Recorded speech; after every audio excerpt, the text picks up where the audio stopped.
Hello my friends and dear students, welcome back to my channel.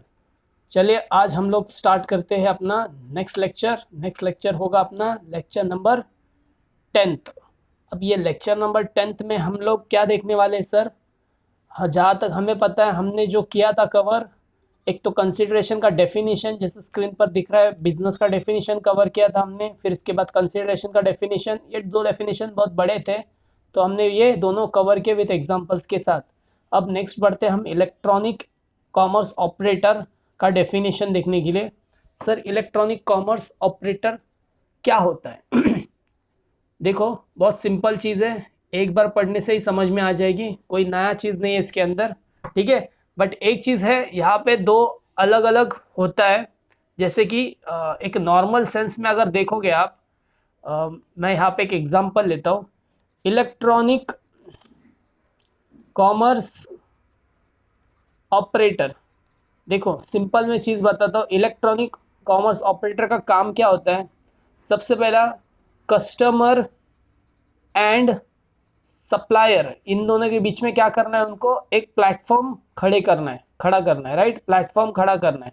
ये platform क्या करेगा? Help करेगा customer को सप्लायर तक पहुंचने में, और सप्लायर को कस्टमर तक पहुंचने में हेल्प करेगा।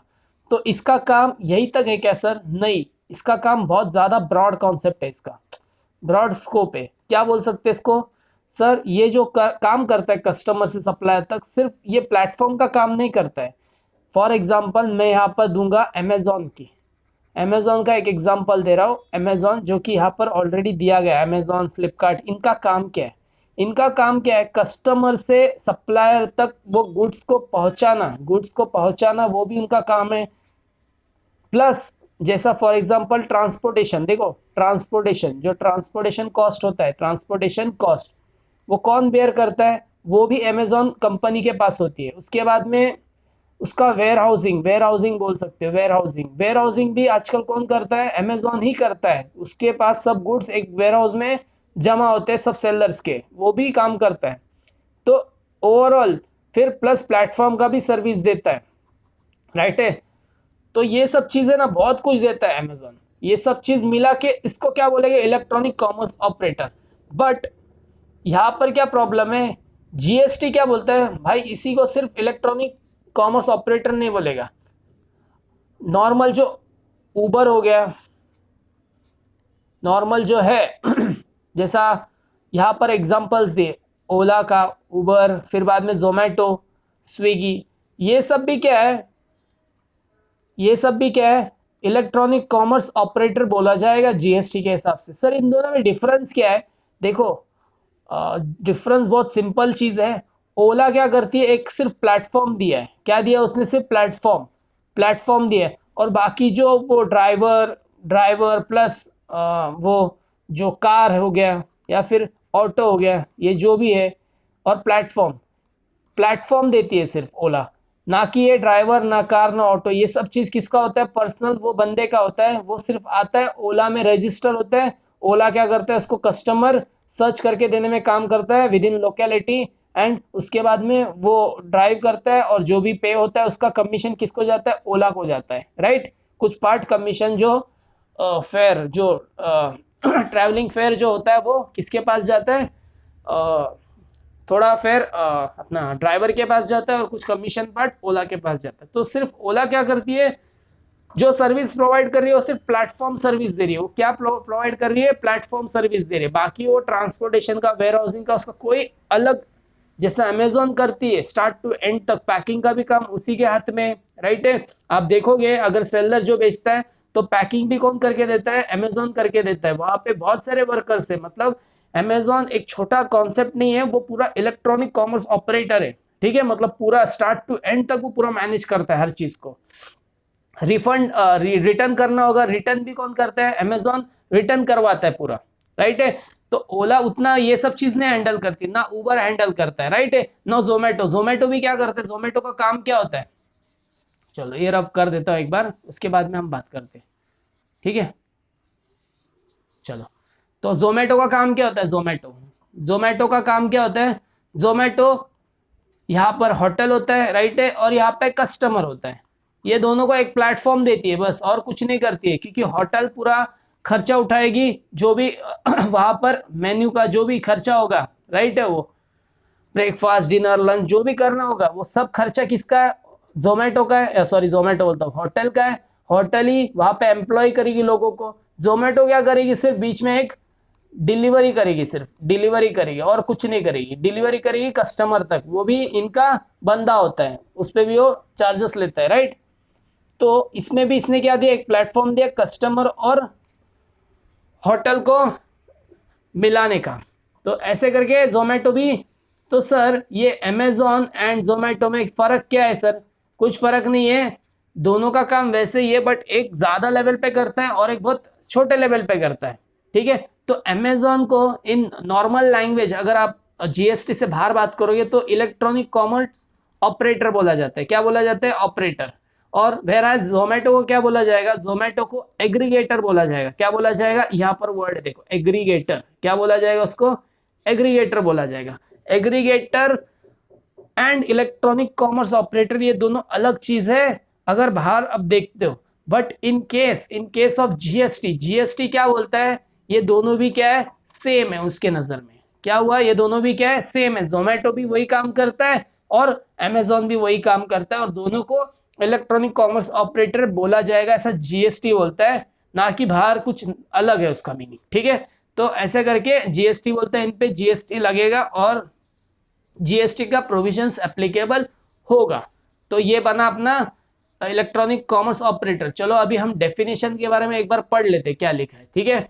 तो क्या लिखा है, अकॉर्डिंग टू सेक्शन 2 क्लॉज 45 क्या लिखा है, इलेक्ट्रॉनिक कॉमर्स ऑपरेटर मींस, कौन है सर, मींस कौन है, मींस एनी पर्सन, कोई भी बंदा, हु, अभी पर्सन कौन है, मतलब सर पर्सन मतलब नीचे डेफिनेशन होगा, राइट है, पर्सन का भी डेफिनेशन है अपने पास, देखे होगे तो नीचे, राइट। ये सब पर्सन है, जैसा हमने इनकम टैक्स में पढ़ा था, यहाँ पर भी पर्सन का डेफिनेशन, तो ये सब पर्सन इंक्लूड हो जाते हैं, पर्सन बोल दिया तो ये सब आ जाते हैं उसके अंदर, ठीक है। तो ये सब तो चीज अपने को पता ही है वैसे, तो अब उन सिर्फ देखने वाले आगे जाके एक बार रिवीजन टाइप, जैसे आपने डायरेक्ट टैक्स में पढ़ा था वैसे ही है सेम ये भी, ठीक है। Person, any person who owns, ठीक है, जिसने खरीदा है, ऑपरेट कर रहा है और मैनेज कर रहा है, क्या मैनेज करता है, digital and electronic facility platform for the electronic commerce. देखो सेंटेंस पढ़ते हो तो सीधा समझ में आता है कि ओन करने वाला, ऑपरेट करने वाला, मैनेज करने वाला, ठीक है, इलेक्ट्रॉनिक फैसिलिटीज को और प्लेटफॉर्म को, वो इलेक्ट्रॉनिक कॉमर्स, जो फॉर इलेक्ट्रॉनिक कॉमर्स मतलब ई कॉमर्स होता है, राइट। तो आजकल ई कॉमर्स फुल फॉर्म में चल रहा है कि हर चीज अपन क्या करते हैं, ऑनलाइन ही ऑर्डर कर लेते हैं। तो ये ई कॉमर्स का डेफिनेशन है, इलेक्ट्रॉनिक कॉमर्स ऑपरेटर बोला जाता है उसको, ठीक है, ई कॉमर्स ऑपरेटर, ठीक है, ई कॉमर्स ऑपरेटर बोला जाता है इसको। अब ये ई कॉमर्स ऑपरेटर में कौन कौन आएगा, वो जीएसटी अपने को बता रहा है डिटेल में। तो देखो क्या बोलता है, इट इंक्लूड्स एवरी पर्सन, सब हु डायरेक्टली और indirectly owns, operate, manage digital facility platform for the supply of goods and service और बोथ, ठीक है। तो यहाँ पर सर मेरे को ये बताओ, supply of goods and service और बोथ बोल रहा है, राइट है, कोई भी चीज सर्विस आ रहा है, ठीक है, सर्विस दे रहा है या फिर गुड्स दे रहा है, वो हर एक चीज क्या है, इलेक्ट्रॉनिक कॉमर्स ऑपरेटर में आएगा, अगर वो इलेक्ट्रॉनिक वे में या फिर डिजिटल वे में ऑपरेट करता है, मैनेज करता है या फिर उसको ओन करके रखा है, वो हर एक बंदा क्या हो जाएगा, इसमें कवर हो जाएगा डेफिनेशन में, और उसको जीएसटी का प्रोविजन एप्लीकेबल होना स्टार्ट हो जाएगा। और इसके कुछ, अगर मैं इलेक्ट्रॉनिक कॉमर्स ऑपरेटर में आता हूँ तो उसके कंडीशंस कुछ अलग है, राइट है। तो वो क्या कंडीशन आगे देखेंगे हम लोग धीरे धीरे।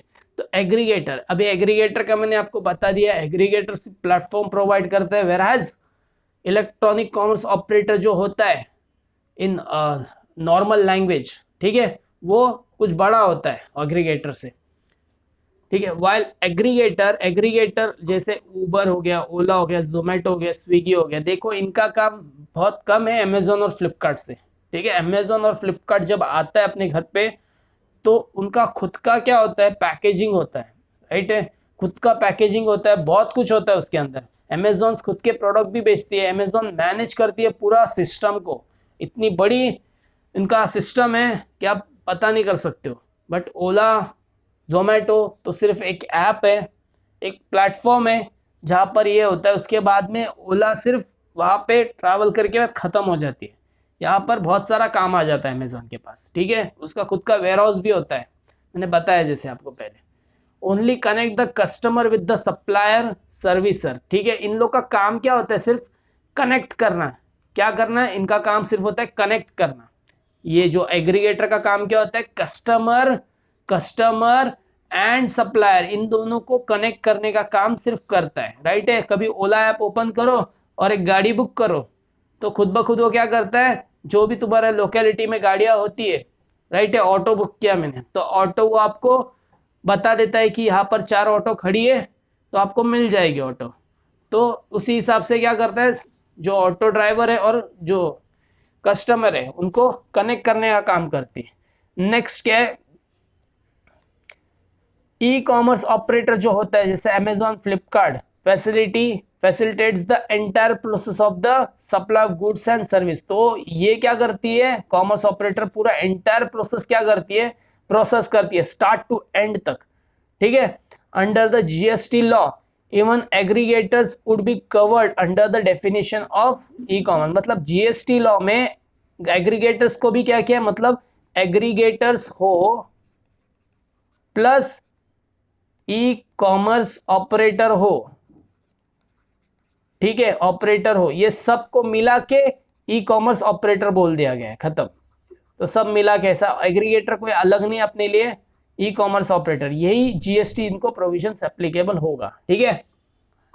चलो आगे, कंपलसरी रजिस्ट्रेशन। तो भाई जैसा रजिस्ट्रेशन का लिमिटेशन होता है, अगर तुम ई कॉमर्स ऑपरेटर हो, राइट है, अगर तुम एग्रीगेटर हो वो तो इसके अंदर ही आ जाता है, राइट। तो ई कॉमर्स ऑपरेटर हो तो कोई लिमिटेशन नहीं है, जिस दिन आप ई कॉमर्स ऑपरेटर बनोगे उसी दिन से आपको क्या है, थ्रेशोल्ड का कोई लिमिटेशन नहीं है, वुड नॉट बी अप्लाई। वो 20 लाख वाला जो है मैंने आपको टेलीग्राम में भेज दिया था कि 20 लाख का क्या है, थ्रेशोल्ड लिमिट है, राइट है, थ्रेशोल्ड लिमिट है। एक बार 20 लाख के ऊपर जाता है तो आपको जीएसटी प्रोविजन एप्लीकेबल हो जाता है। तो ऐसा कोई थ्रेशोल्ड लिमिट नहीं है किसके लिए, इलेक्ट्रॉनिक कॉमर्स ऑपरेटर के लिए। तो जैसे ही वो इलेक्ट्रॉनिक कॉमर्स ऑपरेटर बन जाता है, भले वो कमाया हो या ना हो, कोई फर्क नहीं पड़ता है, भले उसका 20 लाख के ऊपर जाए टर्नओवर या ना जाए, मुझे कोई फर्क नहीं पड़ेगा उसको। तो ये रजिस्ट्रेशन क्या करना पड़ेगा, कंपलसरी रजिस्ट्रेशन करना पड़ेगा। He would required to obtain registration irrespective of his turnover. Turnover से कोई मतलब नहीं मुझे, ठीक है। तो ये हो गया सर। नेक्स्ट नेक्स्ट क्या है, ठीक है सर। ऐसा करके हमने क्या किया है, इलेक्ट्रॉनिक कॉमर्स ऑपरेटर का डेफिनेशन पढ़ा, जो डेफिनेशन किस में आता है, सेक्शन 2 क्लॉज 45 में आपको मिल जाएगा डेफिनेशन, ठीक है। मेरे हिसाब से सिंपल डेफिनेशन है, बस याद रखना aggregator plus electronic commerce operator दोनों को मिला के कॉमर्स ऑपरेटर बोला जाता है, राइट है, जिसको जीएसटी प्रोविजन एप्लीकेबल होता है। और प्लस इसका रजिस्ट्रेशन क्या है, कंपलसरी है।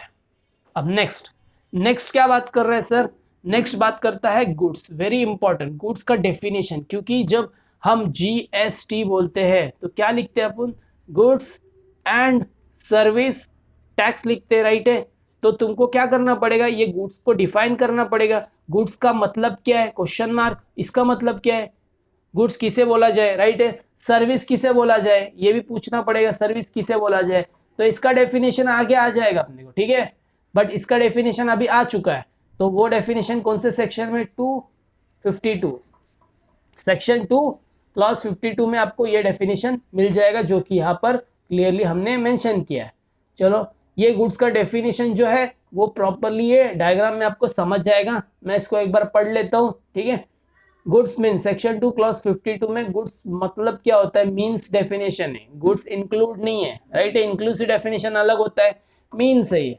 तो गुड्स का मतलब क्या होता है वो बताना चाहता है। गुड्स का मतलब every kind of movable property. Movable property किसको बोलते हैं, बताओ सर, ये मूवेबल प्रॉपर्टी किसको बोलते हैं। अरे गाड़ी गाड़ी गाड़ी गाड़ी क्या है, गाड़ी मूवेबल प्रॉपर्टी है ना, राइट है, गाड़ी चलाते हो ना तुम, तो ये गाड़ी क्या है, मूवेबल प्रॉपर्टी है। और क्या है सर, प्लांट एंड मशीनरी, ये भी मूवेबल प्रॉपर्टी है। फर्नीचर सर, फर्नीचर ये भी क्या है, मूवेबल प्रॉपर्टी है, राइट है। Building sir, building movable property है, राइट है क्या। कुछ भी बोलूंगा तो हाँ नहीं बोलना मेरे साथ, ठीक है। ये मूवेबल प्रॉपर्टी नहीं है, बिल्डिंग जिधर बनता है वो वहीं पर रह जाता है। हाँ, और क्या है सर मूवेबल प्रॉपर्टी? जमीन है, राइट, मूवेबल है, राइट, तुम लोग मूव होते तो वो मूव होता है, राइट, ऐसा कुछ नहीं है, जमीन मूवेबल प्रॉपर्टी नहीं है, हाँ में हाँ मत मिलाओ मेरे, ठीक है। तो जमीन हो गया, लैंड हो गया, बिल्डिंग हो गया, राइट है, हाउस हो गया, बंगलोज हो गया, राइट है, ये सब ट्रीज हो गया, ट्रीज, ट्रीज का बात कर रहे हो, बड़ा बड़ा पेड़ का बात कर रहे हो, राइट है। तो ये सब चीज इमूवेबल प्रॉपर्टी है। तो मूवेबल प्रॉपर्टी वो चीज होता है जो इजीली क्या कर सकते हैं हम लोग, एक जगह से दूसरी जगह मूव कर सकते हैं और लेकर जा। अगर मैं बोलता हूँ मुझे चाहिए ये गाड़ी, ठीक है, अगर ये चाहिए, मैं बोल रहा हूँ मुझे एक बाइक चाहिए, तो मैं शॉप में जाता हूँ, बाइक खरीदता हूँ और वहां से लेके आता हूँ, तो मूव होता है वो, राइट, मूवेबल प्रॉपर्टी। यहाँ पर क्या बोलता है, गुड्स का मतलब वो चीज होता है कि हर कोई भी चीज जो मूवेबल हो वो उसको गुड्स में माना जाएगा। अदर देन मतलब इसको छोड़ के ये चीज मूवेबल में नहीं आएगी, मतलब ये भले मूवेबल है स्टिल मैं इसको क्या बोलता हूं, गुड्स माना नहीं जाएगा, ठीक है। वो बात करेंगे क्या है, मनी एंड सिक्योरिटीज। समझा क्या बोलना चाहता है? हर गुड्स गुड्स का मतलब क्या है, हर वो चीज जो मूवेबल प्रॉपर्टी है, बट एक्सक्लूड अदर देन क्या sir, other than money and securities. मतलब मनी और सिक्योरिटीज, अभी पैसा, पैसा जो है वो तो मूवेबल ही है, राइट है, वो भी गुड्स है क्या सर? नहीं, उन्होंने क्लियरली बोला मनी को गुड्स मत मानो। एंड सिक्योरिटीज, सिक्योरिटीज क्या होता है सर? अरे क्या सिक्योरिटीज भूल गए क्या? बचपन में पढ़ा था, डेबेंचर्स, राइट है, बॉन्ड्स, इन्वेस्टमेंट्स, कहीं पर भी इन्वेस्टमेंट किया रहेगा तो सिक्योरिटीज मिलता है ना अपने को, शेयर्स हो गया, डिबेंचर्स हो गया, प्रेफरेंस शेयर्स हो गया, सर्टिफिकेट्स मिलते हैं ना अपने को, तो ये सब क्या है, सिक्योरिटीज है। तो ये सिक्योरिटीज पे क्या होगा सर, ये सिक्योरिटीज को भी गुड्स नहीं बोला जाएगा, इसको भी गुड्स नहीं बोला जाएगा। मतलब गुड्स किस किस को नहीं बोलेगा, मनी को नहीं बोलेंगे और प्लस सिक्योरिटीज को नहीं बोलेंगे, ठीक है। नेक्स्ट क्या बोलता है, बट इंक्लूड्स, बट क्या गुड्स में और क्या इंक्लूड होता है, एक्शनेबल क्लेम। ये क्या है सर, चलो पढ़ते हैं ना।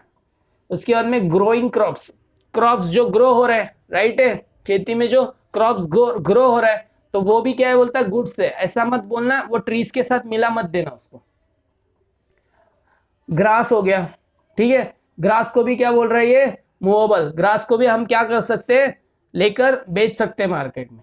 थिंग्स अटैच टू और forming a part of land, जमीन, देखो जमीन जब बोलता हूं वो इमूवेबल प्रॉपर्टी है, मूवेबल नहीं है, बट उसके ऊपर जो आ रहे हैं जैसे कि क्या, ग्रास हो गया, ग्रोइंग क्रॉप्स हो गया, वो सब चीज अटैच है, राइट है, लैंड को अटैच है, बट इसको गुड्स बोला जाएगा, इसको नहीं बोला जाएगा गुड्स, क्योंकि ये मूवेबल प्रॉपर्टी है। बाकी ग्रास हो गया, ग्रोइंग क्रॉप्स हो गया, उसको मैं क्या कर सकता हूँ, उसको निकाल के काट कर बेच सकता हूँ मार्केट में। Which is agreed to be serve before the supply under the contract, मतलब मैं क्या बोल रहा हूँ, जिसको मैं क्या कर सकता हूँ, बेच सकता हूँ मार्केट में। कॉन्ट्रैक्ट में मेरा आ गया कि ग्रास को है मेरे को बेचना है, राइट, ग्रास को या ग्रोइंग क्रॉप्स, कोई भी क्रॉप्स पकड़ो, राइट, उसको मेरे को मार्केट में बेचना है, मैंने कॉन्ट्रैक्ट किया है। तो ऐसा मत बोलना वो जमीन पे, वो लैंड पे, तो उसको कैसा है, मूवेबल बोला आपने, नहीं कर सकते हम लोग, काट के बेच सकते हैं तो उसको मूवेबल में गिना जाएगा, ठीक है। तो ये डेफिनेशन को उन लोगों ने थोड़ा अच्छे से तोड़ के, इन्होंने मरोड़ के अच्छे से करके दिया है, वो एक बार हम लोग रीड करेंगे, ठीक है। चलो ये अच्छे से याद रखो, डेफिनेशन खुद ब खुद याद हो जाएगा आपको। गुड्स का मतलब क्या है, goods means every kind of movable property, right है सर, बट एक्सक्लूड, क्या एक्सक्लूड, मनी एंड सिक्योरिटीज निकाल दो, वो इसको गुड्स नहीं बोला जाएगा, मतलब ये गुड्स क्या रहेगा अपने लिए, नहीं बोला जाएगा, this is not goods, not goods, ठीक है, ये गुड्स नहीं होगा। बट इंक्लूड्स, ये एक्सक्लूड किया, बट ये तो गुड्स में आता है, क्या क्या, एक्शनेबल क्लेम, ये क्या होता है सर, चलो बात करेंगे। ग्रोइंग क्रॉप्स, ये भी ठीक है, ग्रास हो गया, थिंग्स अटैच और forming a part of land, जो लैंड को अटैच्ड है और लैंड के साथ एक पार्ट बनता है जो, but serve before the supply of contract, ठीक है। चलो एक एक करके हम इसको डिस्कस करेंगे। अब उसमें क्या है, सबसे पहला मूवेबल प्रॉपर्टी, मैंने इसके बारे में बता दिया, मूवेबल मतलब बहुत कुछ चीजें होती है, right. Goods includes all movable property, मतलब means goods does not include क्या, इमूवेबल प्रॉपर्टी, उसका उल्टा, राइट, यही लिखा है देखो, immovable properties are not goods, ठीक है चलो। However the intangible property can be goods, क्या बोल रहे हैं, इंटेंजिबल प्रॉपर्टी को गुड्स बोला जाएगा। इंटेंजिबल प्रॉपर्टी, इंटेंजिबल प्रॉपर्टी का मतलब क्या हो गया सर, देखो आजकल क्या होता है, बहुत सारी चीजें देखो यहाँ पर बहुत सारी दी है, देखो क्या लिखा है, master copy of film song and music. तो मास्टर कॉपी ऑफ मतलब फिल्म्स के राइट होते हैं, राइट्स दिए जाते हैं, मतलब ये फिल्म्स तू क्या कर सकता है, दिखा सकता है टीवी पर, या फिर ये फिल्म्स तू क्या कर सकता है अपने थिएटर में दिखा सकता है। तो थियोरेटिकल राइट्स होते हैं, राइट्स मतलब मेरे पास हक है वो चीज का, मैं सामने वाले को दे सकता हूँ, बेच सकता हूँ वो चीज, राइट है। तो मूवीज को भी जो ये जो राइट्स होते हैं, मास्टर कॉपी जिसके हाथ में होता है फिल्म्स का, सॉन्ग्स का, राइट, वो बंदा उसको गुड्स बोलेगा, क्योंकि वो इंटेंजिबल है। इंटेंजिबल मतलब जो दिखाई नहीं देता है, जो उसको हाथ नहीं लगा सकते, बट स्टिल वो अपना क्या है, एसेट है, उसको बोलेंगे गुड्स बोला जाएगा, ठीक है। तो मतलब गुड्स में मूवेबल प्रॉपर्टी भी आएगा प्लस इंटेंजिबल एसेट्स भी आ जाएगा। इंटेंजिबल एसेट्स और क्या है सर, गुडविल हो गया, राइट है, और क्या हो गया सर, ट्रेडमार्क्स हो गया है, ट्रेडमार्क, उसके बाद में और क्या, कॉपीराइट हो गया है, राइट है। ये सब क्या होता है, ट्रेडमार्क, मेरा ट्रेडमार्क है, रजिस्टर्ड ट्रेडमार्क है, तो उसको कोई कॉपी नहीं कर सकते। कॉपीराइट मतलब मैं कोई टेक्नोलॉजी दे रहा हूँ या कोई सॉन्ग दे रहा हूँ, उसको कॉपी नहीं कर सकते, उस पर कॉपीराइट लग जाता है, राइट है, क्योंकि मेरे नाम पे रजिस्टर हो, तो मेरे परमिशन के अलावा आप यूज नहीं कर सकते हो। अगर कर लिया तो क्या हो जाएगा, आप केस कर सकते हो सामने। तो फिर ये भी क्या है, एक चीज राइट ही है ना, तुम्हारा राइट ही है ना, तो राइट होगा तो ही तो अपन कर सकते हैं केस। अगर मेरे पास राइट ही नहीं होगा तो नहीं। तो ये भी मेरे लिए एक एसेट बना, क्या बना, ये मेरे लिए एक एसेट बना। और एसेट कौन सा एसेट, टेंजिबल नहीं है, इनटेंजिबल एसेट, जिसको दिखता नहीं अपने को बट वो है अपने पास राइट्स, ठीक है। तो इन लोग वही चीज बता रहे, इंटेंजिबल को भी गुड्स बोला जाएगा। मास्टर कॉपी हो गया सॉन्ग का, टेक्निकल ड्राइंग्स हो गया, film and TV programmes on disc, ठीक है, डिस्क पे जो फिल्म्स एंड टीवी प्रोग्राम बेचा जाता है, आप जाओगे, राइट है, जहां पर मूवीज लेना होगा आपको, पायरेटेड ने बात कर रहा हूं मैं, राइट है, तो वैसे मूवीज आप डिस्क से खरीदते हो प्ले करने के लिए, वो भी डिस्क क्या बनेगा, गुड्स ही बनेगा मेरा। कॉपीराइट हो गया, ट्रेडमार्क हो गया, और ट्रेडमार्क होता है ना, आप देखोगे कोई भी ब्रांड पे ऐसा शॉर्ट में आर लिखा होगा छोटे में, या फिर टीएम लिखा होगा, तो ये सब ट्रेडमार्क होते हैं। ये सब कैसा होते हैं, कॉपी नहीं कर सकते हो आप, कॉपी करोगे तो वो केस कर देगा आप पे। Carbon credit certificate, carbon credit certificate क्या होता है, कार्बन क्रेडिट सर्टिफिकेट जो एक्चुअली है पॉल्यूशन के लिए होता है, किसके लिए होता है, पॉल्यूशन के लिए। पॉल्यूशन कंट्रोल करने के लिए जो है, उनको कुछ कंट्रोल्स के लिए सर्टिफिकेट इशू किया है, कि अगर आपके पास ये सर्टिफिकेट है तो वो लेवल पे आप इतना तक पॉल्यूशन कर सकते हो, नहीं कर सकते हो, ऐसा कंट्रोल से। तो ये पॉल्यूशन के लिए एक सर्टिफिकेट दिया जाता है, वो आपके पास होगा तो वो आपके लिए क्या बनेगा, एक एसेट टाइप बनेगा। तो एसेट, तो ये भी एक सर्टिफिकेट ही है, समझो सर्टिफिकेट्स में राइट्स है तुम्हारे पास उस चीज का, ठीक है। तो वो भी क्या रहेगा, इंटेंजिबल होगा अपना, और वो भी मेरे लिए क्या बनेगा, गुड्स बन जाएगा, ठीक है।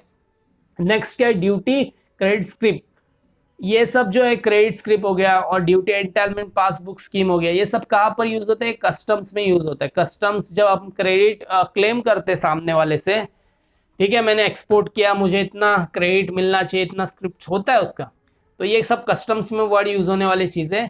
तो कस्टम्स में अगर आपने ये सब सर्टिफिकेट्स है आपके पास, ये स्क्रिप्ट से, ये सर्टिफिकेट से, लाइसेंस है, तो आप मतलब इसे इंटेंजिबल मान के इसको गुड्स में डेफिनेशन में ऐड करके ये गुड्स बन जाएगा आपका। इसको सेल एंड परचेज भी किया जाता है, क्या बोला मैंने, सेल एंड परचेज भी किया जाता है। लाइसेंस होता है ना, लाइसेंस सेल परचेज किया जा सकता है, तो वो मेरे लिए एसेट ही बन गया अगर मेरे पास लाइसेंस है तो, राइट है। नेक्स्ट, नेक्स्ट क्या बोल रहा हूँ, item must be such that capable of being bought and sold, the test of marketability, the goods must be known in the market. तो कोई भी चीज तुम प्रोड्यूस करते हो, ठीक है, उसको गुड्स डायरेक्टली नहीं बोल सकते हो। क्यों नहीं बोल सकते सर, पहले वो गुड्स का एक क्राइटेरिया होता है, टेस्ट ऑफ मार्केटेबिलिटी। क्या बोला मैंने, टेस्ट ऑफ मार्केटेबिलिटी। मार्केटेबिलिटी में क्या होता है कि आप जो बना रहे हो या फिर आपका गुड्स जो है, उसका मार्केट में कोई वजूद होना चाहिए। मतलब आपने कुछ भी बना दिया और कुछ भी बेचने निकले, बट उसका कोई कस्टमर ही नहीं मार्केट में, तो वैसे चीज को हम मार्केटेबिलिटी नहीं बोलेंगे। क्या बोला मैंने, उसके पास कैपेबिलिटी होना चाहिए वो प्रोडक्ट के पास, कि मैं बिक सकूं मार्केट में। बिना कैपेबिलिटी का कोई प्रोडक्ट बिकता नहीं है, ठीक है। अगर मैं कोई भी चीज फालतू की चीज जिसका कोई है नहीं, कोई चीज कोई खरीदने वाला ही नहीं मार्केट में, वैसे चीज बना के रखूंगा तो उसको गुड्स नहीं बोला जाएगा। इसलिए गुड्स का सबसे इंपॉर्टेंट डेफिनेशन में क्या बोलता है, गुड्स कभी भी होता है तो वो कैपेबल होना चाहिए मार्केट में बॉट करना या फिर सोल्ड करना। ठीक है। अगर मैं बोलता हूँ मेरे पास मोबाइल है, तो आज मैं मोबाइल मार्केट में लेके जाऊंगा तो लोग खरीदने वाले भी होने चाहिए और बेचने वाले भी होने चाहिए। मैं ये नहीं बोल रहा हूँ कि कंपलसरी वो लोग एक्चुअल में होने चाहिए, बट कैपेबिलिटी होना चाहिए वो प्रोडक्ट का कि वो बिक सके मार्केट में। ठीक है। तो अगर वो प्रोडक्ट में है कैपेबिलिटी तो जरूर उसको गुड्स बोला जाएगा, अदरवाइज वो गुड्स माना नहीं जाएगा। तो टेस्ट ऑफ मार्केटेबिलिटी आपका थियरी के लिए मैं बात कर रहा हूँ, थियरी के लिए ये अगर एमसीक्यू हुआ तो एमसीक्यू में ये जरूर आएगा, ध्यान रखना। The goods must be known in a market, market में जानकारी होना चाहिए गुड्स का। ठीक है। अब नेक्स्ट क्या बोला उसने, ठीक है, नेक्स्ट में हम देख रहे हैं कि एक्सक्लूडिंग मनी। अब सर उन्होंने डेफिनेशन में इधर तो क्लियर दिया था कि मनी जो है मनी मनी मनी है, राइट। मनी को एक्सक्लूड किया गया था, तो वो मनी क्या है वो देख लेते हैं। चलो, मनी एक्सक्लूडिंग क्या, मनी, मनी को एक्सक्लूड किया था। अब मैं बोल रहा हूं मनी को एक्सक्लूड किया था, तो एक बार मनी का डेफिनेशन देख लेते हैं। मनी किसको बोलते हैं सर, सबको पता है पैसे किसको बोलते हैं। पैसे के बहुत सारे रूप हो सकते हैं, तो वो हर एक रूप ये बता रहा है मुझे। पैसे का मतलब क्या होता है, money means Indian legal tender और अ फॉरेन करेंसी, राइट है। इंडियन लीगल टेंडर का मतलब रुपया हो गया, रुपीज हो गया, गांधी जी नोट। टेंडर हो गया मतलब डॉलर, यूरो, येन, ये सब क्या हो गया, फॉरेन करेंसी हो गया। ठीक है। तो यही बोल रहा है वो। चेक्स हो गया, चेक को भी पैसा बोलेगा, राइट है। प्रोमिसरी नोट, ये प्रोमिसरी नोट आपने पढ़ा होगा, किधर पढ़ा होगा, बिल्स ऑफ एक्सचेंज में पढ़ा होगा, ये आपने 12th में पढ़ा होगा, राइट। बिल्स ऑफ एक्सचेंज, इसके बाद बिल ऑफ एक्सचेंज हो गया, इसके बाद लेटर ऑफ क्रेडिट हो गया। लेटर ऑफ क्रेडिट कब होता है, जब कोई बैंक हम पेमेंट करते, किधर पेमेंट करते, फॉरेन में पेमेंट करते। ठीक है। लेटर ऑफ क्रेडिट, फॉरेन में पेमेंट करते, फॉरेन में। तो बीच में जो बैंक होता है वो bank letter of credit issue करता है। ठीक है। तो लेटर ऑफ क्रेडिट है, उसको भी क्या बोला जाएगा, मनी में इंक्लूड किया जाएगा। उसके बाद ड्राफ्ट, डीडी जो होता है, पे order, travellers cheque. Travellers cheque जो बाहर घूमते हैं उनके लिए मतलब चेक होता है एक, वहाँ पे वो यूज कर सकते हैं बाहर किधर भी। ठीक है। मनी ऑर्डर हो गया, पोस्टल हो गया, इलेक्ट्रॉनिक रेमिटेंस हो गया। इलेक्ट्रॉनिक रेमिटेंस मतलब नेट बैंकिंग होता है, राइट, नेट बैंकिंग बोल सकते हो, आजकल सब है electronic. And other similar instrument recognised by the RBI, जो आरबीआई रिकॉग्नाइज करती है वो सब चीज को क्या बोला जाएगा, मनी बोला जाएगा। बट वो मनी डेफिनेशन गुड्स में नहीं आता, वो एक्सक्लूड होता है डेफिनेशन से। When used consideration to settle the obligation, right, पैसे को क्यों यूज किया जाता है, कोई ऑब्लिगेशन को सेटल करना है। ऑब्लिगेशन क्या सेटल करेंगे सर, जैसे कि मैं शॉप पर जाऊंगा, शॉप पर जाके अगर मैं एक फर्नीचर खरीदता हूँ, तो फर्नीचर का खरीदना और मेरे पे ऑब्लिगेशन क्या आएगा, उसको पे करना अमाउंट, राइट। तो वो फर्नीचर खरीद के कुछ पे करना है ना मुझे, वो कैसे पे करूंगा, मैं मनी थ्रू पे करूंगा। तो वही बोल रहे कोई ऑब्लिगेशन को सेटल करना है मुझे, एक्सचेंज करना है legal tender with owner denomination. अगर आपको फॉरेन में जाना है किधर, तो आरबीआई में जाके आपको बैंक्स में क्या करना पड़ेगा, एक्सचेंज करना पड़ेगा पैसे, राइट। अपना पैसे देके जो कंट्री में जा रहे हो, जो वो कंट्री का क्या लेना पड़ेगा आपको, लीगल टेंडर लेना पड़ेगा। जैसा डॉलर हर जगह चल जाता है, राइट। तो ये सब चीज उसको डिनोमिनेशन में करना है, but shall not include. Money में क्या इंक्लूड नहीं होता वो इंपॉर्टेंट है। मनी में क्या इंक्लूड नहीं होता, currency that held for the numismatic value. ये क्या है सर, न्यूमिस्मेटिक वैल्यू, इसका मतलब क्या है सर, सिंपल चीज है, देखो याद रखना। बचपन में है ना हम क्या करते थे, बचपन में है ना, तुम्हारा पता नहीं बट मुझे एक आदत थी कि कॉइन्स कलेक्ट करना, कॉइन्स कलेक्ट करना। और कॉइन्स कौन से सर, जो भी ओल्ड कॉइन्स होते थे और जो न्यू आते थे मार्केट में, वो सब कॉइन्स को मैं कलेक्ट करके रखता था। अब जैसे 1 पैसा 2 पैसा ये सब कॉइन्स होते थे, राइट। ये सब कॉइन्स को कलेक्ट करने की आदत थी। प्लस फॉरेन की कोई कॉइन्स मिल जाता, वो भी मैं क्या करता, संभाल के रखता। तो हो सकता है बहुत सारे लोग होंगे, ये सब उसको एक आदत होते हैं, उनका पैशन होता है ये सब करके रखना, ठीक है। हो सकता है डॉलर उन्होंने किसी ने बचा के रखा हो, राइट है, येन किसी ने बचा के रखा हो, राइट है, रुपीज रुपीज तो अपना ही है, रुपीज हम ओल्ड वाले नॉर्मली बचा के रखते हैं, तो ऐसा यूरोज हो गया, ये सब हमने सेव करके रखा है, मेरे को मेरे हैबिट है एक मेरे को, राइट, मेरी आदत है वो चीज़ करने की, तो मैं वो करके रखता हूँ, मेरा पैशन है, समझो ऐसा, ठीक है, मुझे अच्छा लगता है ये रखना। तो ऐसा करके मैंने ना ऑलमोस्ट डॉलर्स जो है, डॉलर्स हर एक जितने भी डॉलर्स के जो जो बाइफर्केशन से जितने भी अपने को मिलेंगे कॉइन्स उसके, राइट, वो हर एक चीज मैंने बचा के रखा है, समझो। तो वो घुमा फिरा के समझो मेरा 5,000 रुपये होता है ऐसा, इंडियन रुपीज में कितना होता है, 5,000 रुपये होता है हर एक चीज मिला के। तो ये 5,000 को हम मनी नहीं मानेंगे, क्यों सर, ये 5,000 को हम नॉर्मली यूज करेंगे नहीं कभी, क्योंकि ये हमारा हैबिट है, ये मेरा राइट हैबिट है, इसको संभाल के रखना, सेव करके रखना, बचा के रखना, कभी इसको यूज करने का इंटेंशन नहीं है मेरा। तो उसका वैल्यू, इसी को क्या बोलते हैं, न्यूमिस्टिक वैल्यू, क्या बोलते हैं इसको, न्यूमिस्टिक, इसको यूज नहीं करने वाला हूँ मैं, सिर्फ मैं इसको बचा के रखने वाला, अपने पास रखने वाला हूँ, मेरा कलेक्शन से ये सब, ठीक है। तो वही चीज बोल रहे हैं, मनी में अगर ये सब चीज होता है तो वो न्यूमिस्टिक वैल्यू वाला जो हेल्ड करके रखा हमने उसको माइनस कर देना, मतलब वो मनी नहीं रहेगा तुम्हारा, ठीक है। आगे क्या है sir, excluding securities, excluding securities का मतलब क्या हो गया, हमने डेफिनेशन में क्या पढ़ा था, मनी इंक्लूड नहीं होता है, प्लस सिक्योरिटी डिपॉजिट्स भी, सॉरी सिक्योरिटीज भी क्या होता है, ये नहीं होता है, क्या सिक्योरिटीज भी क्या होता है, not included in the definition of goods. तो हम क्या कर रहे हो, अभी डेफिनेशन में सिक्योरिटी नहीं आ रहा, तो सिक्योरिटी थोड़ा बहुत पढ़ के लेते, क्या है सिक्योरिटी, राइट। सिक्योरिटीज में क्या आता है, देखो सिक्योरिटीज में आता है कि security are specifically excluded from the definition of goods and services, hence the supply of security is not subject to GST. वो सर पता था हमको, आगे बढ़ो। सिक्योरिटीज में क्या क्या चीज आता है, शेयर्स आता है, डिबेंचर्स आता है, units of mutual fund, government securities, rights in security, ये सब चीज क्या है, सिक्योरिटीज में आता है। तो आपको पता ही है ये चीज। तो हमने अभी क्या देखा कि गुड्स का डेफिनेशन देखा, गुड्स में क्या इंक्लूड होता है देखा, एक्सक्लूड क्या होता है देखा, मनी एंड सिक्योरिटी का बारे में पढ़ा। अब क्या बात करते हैं हम, एक्शनेबल क्लेम।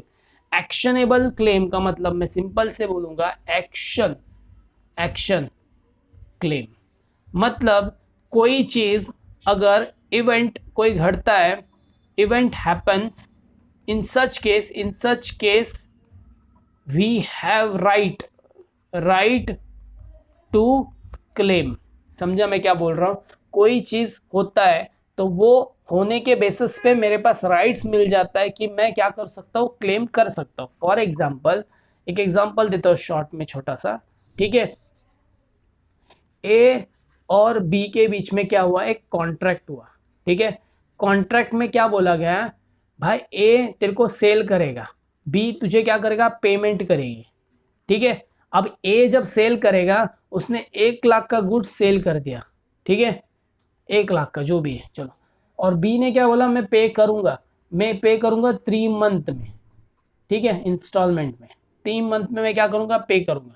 तो ए क्या बोलता है, ठीक है भाई, अगर 90 दिन के अंदर, 90 डेज के अंदर मुझे पैसा नहीं मिला, पैसे नहीं मिले, देखो 3 मंथ होता है 90 डेज, राइट, नहीं मिले, तो कॉन्ट्रैक्ट में लिखा है क्या क्लियरली, तो मैं केस कर सकता हूँ, राइट, केस कर सकता हूँ क्लेम के लिए, ठीक है। ये पैसा डूब ना जाए मेरा, इसलिए मैं क्या कर सकता हूँ, केस कर सकता हूँ, किसके लिए, ये पैसे के लिए।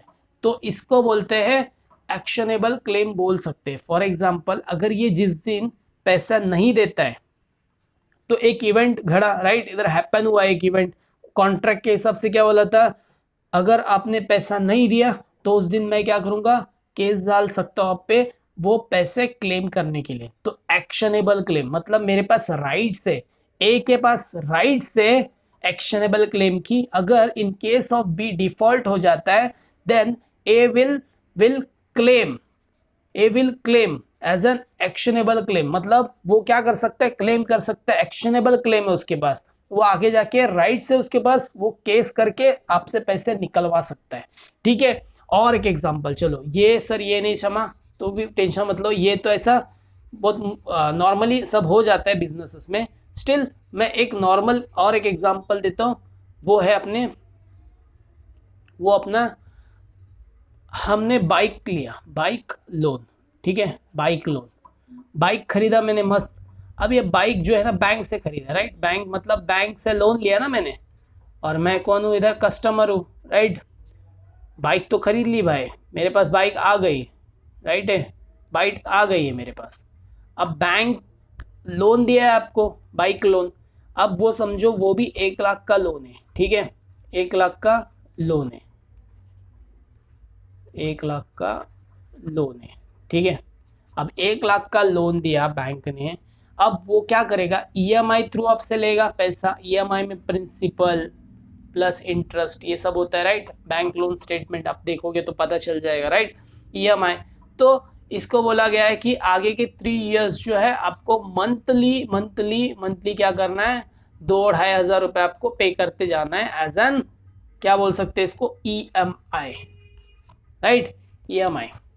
अब ये कंडीशन है, बैंक ने एक कंडीशन रखा है, कंडीशन देखो, कंडीशन क्या है इसका, कंडीशन है इसने जब पेपर साइन किए वहां पर कॉन्ट्रैक्ट के, उनके ईएमआई लोन वाले कॉन्ट्रैक्ट पेपर्स, तो वहां पर लगा 3 मंथ्स का अगर कंटिन्यूअस बेसिस पे डिफॉल्ट होता है आपका ईएमआई, क्या बोला मैं, डिफॉल्ट होता है, तो बैंक के पास राइट्स है, कौन सा राइट्स है, एक्शनेबल क्लेम वाला राइट है, कि वो एक्शन लेकर आपका बाइक बेचकर, सेल करके क्या करेगा, वो अमाउंट रिकवर करेगा।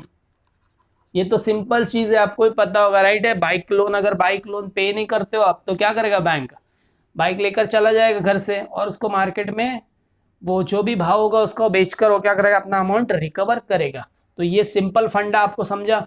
तो इसको बोलते हैं एक्शनेबल क्लेम, मतलब जिस दिन कोई इवेंट होता है, जिस दिन कोई इवेंट होता है, ठीक है, वो इवेंट के बेसिस पे हम लोग क्या कर सकते हैं, उनके पास राइट आ जाता है, और वो राइट के बेसिस पे वो सामने वालों से क्लेम कर सकते हैं। तो बैंक के पास ये ऑक्शनेबल क्लेम है, तो वो क्लेम कर सकते हैं इन केस ऑफ डिफॉल्ट, ठीक है। आई होप आपको थोड़ा बहुत समझ गया होगा।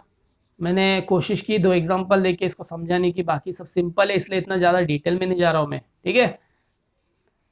वैसे भी ये डेफिनेशन वाला चैप्टर है तो थोड़ा बहुत थेरी है, थोड़ा पकेगा, ठीक है, बट कंट्रोल कर लेना, आगे जाके प्रैक्टिकल्स आएंगे नेक्स्ट चैप्टर से।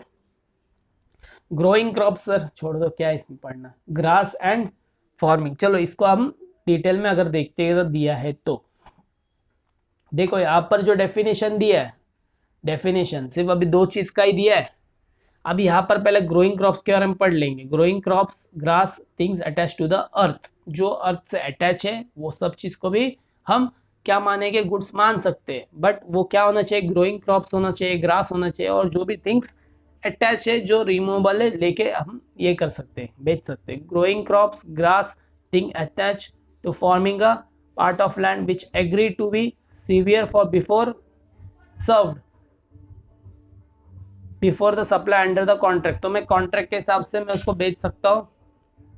एग्जाम्पल स्टैंडिंग टिम्बर, टिम्बर का मार्केट है आपको ही पता होगा, तो वो बेचा जाता है मार्केट टिम्बर का, तो वो काट के वो टिम्बर एज अ बेच सकते हो, तो वो कॉन्ट्रैक्ट ऑफ सप्लाई में कवर होता है, एंड वो भी अर्थ से अटैच ही है ना, राइट है, ग्रोइंग ये specifically defines goods.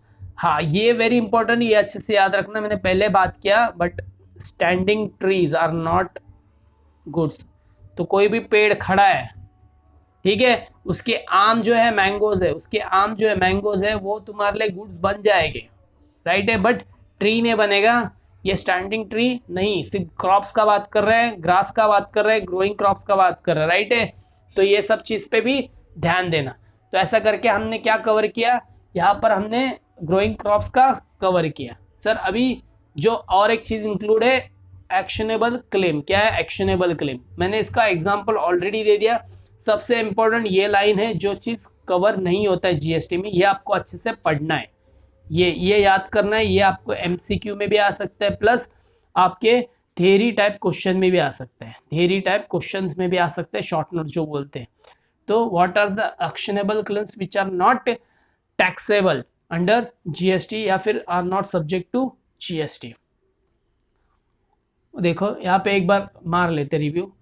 Definition goods specifically actionable claim include है, सबको पता है। चलो, एक्शनेबल क्लेम का मतलब क्या होता है? जो डेफिनेशन जीएसटी ने नहीं दिया है, ये डेफिनेशन कहाँ से हम लोग पढ़ रहे हैं कॉपी करके? Section 3 of transfer property act 1882 में दिया हुआ डेफिनेशन है एक्शनेबल क्लेम का, जाके वहां पर पढ़ो बोल रहा है। उसके हिसाब से हम लोग ने एक्शनेबल क्लेम को कंसिडर किया है। ठीक है, basically actionable claims means a claim for amount receivable, मतलब जो अमाउंट लेने वाले उसका क्लेम करना। और जैसे एग्जांपल याद है ना, बैंक का मैंने एग्जांपल दिया, ए और बी का एग्जांपल दिया, वो याद करो। Claim for an amount receivable, जो अमाउंट मिलने वाला है उस पर क्लेम करना। और claim for the benefit of any movable property, जैसा मूवेबल प्रॉपर्टी मैंने बाइक का एग्जांपल दिया, राइट है? राइट है, बैंक के पास क्लेम करने का राइट है कि मूवेबल प्रॉपर्टी से benefit not in a position which is relief can be claim in civil court. Bank के पास पोजीशन नहीं है वो बाइक का, राइट है? बाइक का पोजीशन कस्टमर के पास है, वो यूज कर रहा है, बट बैंक के पास राइट्स है कि क्या करे, वो मूवेबल प्रॉपर्टी के ऊपर क्लेम कर सकते हैं इन केस ऑफ एनी डिफॉल्ट। ठीक है, वो ये एक्ट में बताया गया, ऐसा बता रहा है। सिविल कोर्ट में क्लेम, सिविल कोर्ट में क्लेम कर सकते हैं ऐसा। सच क्लेम कैन बी असाइंड और ट्रांसफर्ड, वो क्लेम को असाइन भी कर सकता है और ट्रांसफर भी किया जा सकता है।